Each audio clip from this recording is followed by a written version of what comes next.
Meus amados, a paz do Senhor Jesus Cristo de Nazaré são os votos da Igreja Reino de Jesus Cristo. Autoridade pastoral.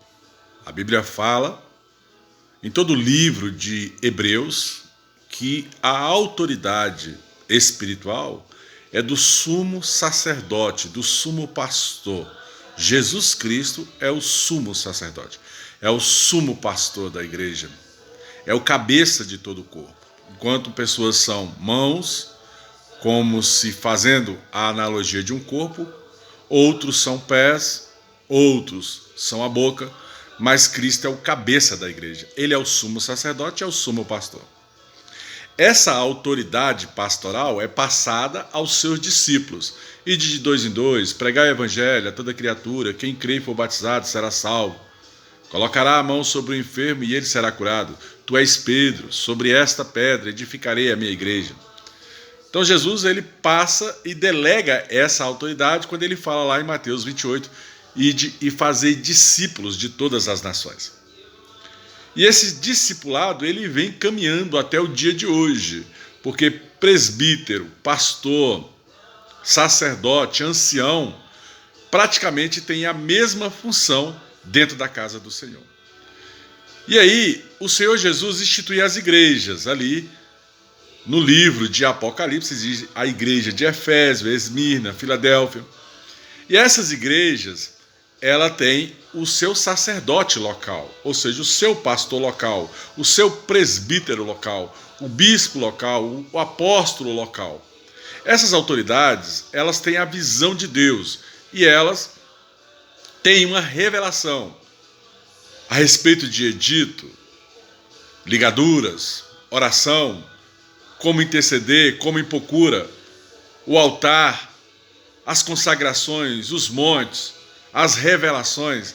Então, isso é dado ao presidente do ministério. E o presidente do ministério, movido por fé, abre um ministério e ali o povo ouve a sua voz e começa a seguir em nome do Senhor Jesus. A Bíblia fala que o bom pastor, ele guia as suas ovelhas. O livro de Ezequiel 34, 35 e 36 fala que o pastor não pode abandonar a ovelha quebrada, tem que curar a enferma, tem que buscar a desviada. Então, o pastor tem certas responsabilidades espirituais e ele responde isso diante do reino, diante do Todo-Poderoso, diante de Deus Pai, em nome do Senhor Jesus. Um dia, toda obra de um pastor vai ser cobrada. Se é pau, se é pedra, se é feno, ela vai ser cobrada. E o pastor ele tem a responsabilidade de passar um ensino. Você pode ver em toda a Bíblia Sagrada, no livro de Mateus, Marcos, Lucas e João, que Jesus Cristo ele não tinha ali como carro-chefe a cura ou os milagres. Na verdade, Jesus ensinava, tanto na sinagoga como por cima dos montes, o caminho que o povo deveria andar. Então Jesus era o mestre, ele ensinava ao povo o caminho que deveria andar. E ele fala, o meu povo perece por falta de conhecimento. Então ele dá ao pastor essa autoridade do ensino, ensinar o povo o caminho que deve andar para que neste caminho o povo não pereça. E aí o pastor ele tem a responsabilidade de impor cura e ensinar os seus discípulos como impor a cura.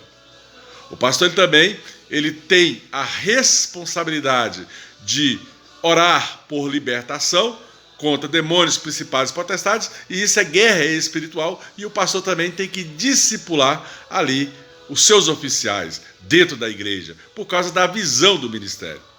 O pastor também ele deve seguir um rito de ensinar sobre prosperidade, de ensinar sobre família, sobre casais, sobre crianças, adolescentes. Então, é muito complexo a questão da administração de um ministério. E esse ministério ele tem que ser ungido pelo próprio Espírito Santo e consagrado a Deus. E o próprio Deus vai dando destino nesse ministério. Porque as coisas espirituais se explicam espiritualmente e as coisas carnais, carnalmente. Muitos membros dentro da igreja vão falar, o pastor só fala de dízimo. Não, ao momento certo, na transição de uma bênção, em que o pastor tem que falar dessa área financeira. Mas dentro dos gabinetes ele tem que observar pela unção, quebrar, ungir, declarar, decretar, ligar, desligar, abençoar pelo poder da oração as pessoas, seja na área da cura familiar ou até mesmo em outras áreas de dificuldade que essas pessoas venham a passar em suas vidas. Então é muito complexo falar às pessoas, ministrar pessoas dentro da casa do Senhor. Igreja não é brincadeira, né? Muitos criticam o pastor. Pessoas que falam do pastor para outras pessoas, elas quebram o princípio de autoridade. E a Bíblia fala, ninguém toca nos meus ungidos.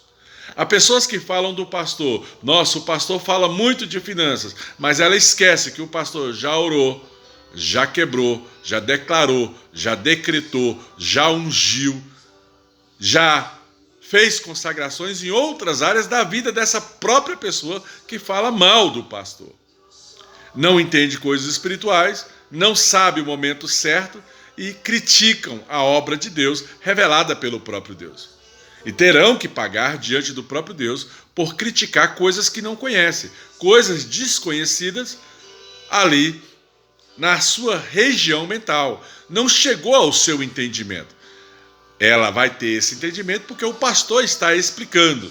Então são várias áreas. Nós temos mais de 44 decretos para ser cumprido dentro da casa do Senhor.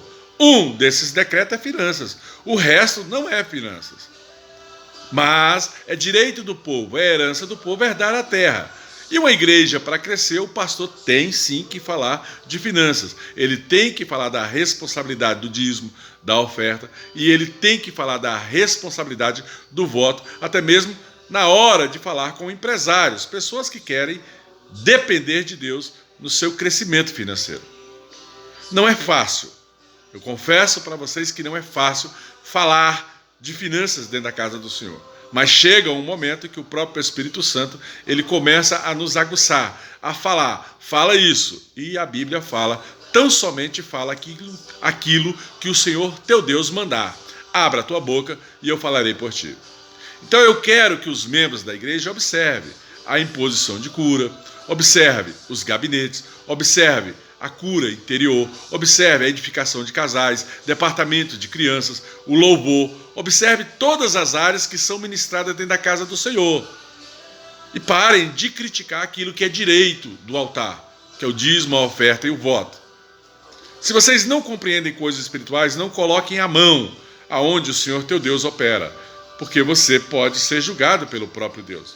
E se você não tem fé para entregar essas coisas no altar, ninguém está te julgando e ninguém vai te julgar. Julgue Deus as suas atitudes.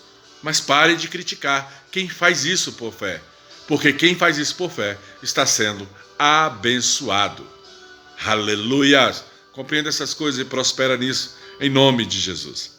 Dê o seu like, compartilhe, inscreva-se no canal, porque muitos precisam entender coisas espirituais que é diferente de coisas carnais. Amém? Coisa carnal é julgar. Coisa espiritual é buscar compreensão no joelho, na oração e na leitura da palavra de Deus.